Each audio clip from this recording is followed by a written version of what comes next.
దేవీ నవరాత్రులు 9 రోజులు పూజ చేయలేని వారు అంతటి పుణ్యఫలం కలగడం కోసం, అమ్మవారి అనుగ్రహం కోసం ఈ పరిహారాన్ని పాటించండి. మీరు కుమారి పూజను కానీ, సువాసిని పూజను కానీ 9 రోజులు చేయండి. కుమారి పూజ అంటే 9 సంవత్సరాల లోపు బాలికలకు, అలాగే 2 సంవత్సరాల పైబడిన బాలికకు భోజనం పెట్టడం.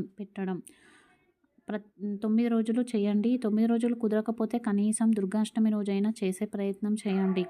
ఆ బాలికకు మనం అమ్మవారిని ఎలాగైతే పూజిస్తామో కాళ్ళు కడిగి, పసుపు కుంకుమ పెట్టి, కాళ్ళకు పారాణి పెట్టి, అలాగే మంచిగా పూలు, గంధంతో అలంకరించి, గాజులు పెట్టి, వీలైతే పట్టీలు కూడా కొనిపెట్టండి.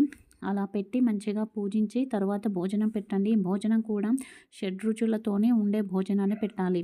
ఆ అమ్మాయి అమ్మవారి స్వరూపంగానే భావించాలి. ఆ బాలిక ముందుగా ఏదైతే ముట్టుకుంటుందో దాన్ని బట్టి మనకి వచ్చే సంవత్సరంలోగా ఎలాంటి ఫలితాలు ఉంటాయో తెలుసుకోవచ్చు.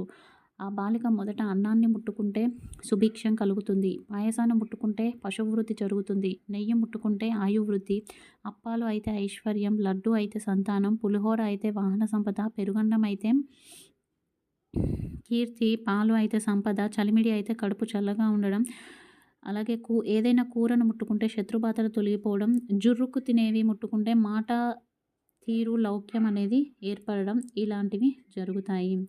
అదేవిధంగా సుహాసిని పూజ అంటే ముత్తైదువుకు తాంబూలం ఇవ్వడం. 2 తమలపాకులు, పండు, వక్క ఇచ్చి, అలాగే దక్షిణ కాసు పెట్టి, ఒక పీచు తీయని కొబ్బరికాయ పెట్టి, పసుపు కుంకుమలు ఇవ్వడం చేస్తే మంచిది. ఇది నవరాత్రి 9 రోజులు ఆచరించవచ్చు. లేదంటే కనీసం దుర్గాష్టమి రోజైనా కూడా ఈ పూజ చేయండి. ఇలా చేయడం వలన ముల్లోకాల్లో ఉన్నవారికి భోజనం పెట్టినంత పుణ్యఫలం అనేది మనకు ప్రాప్తిస్తుంది.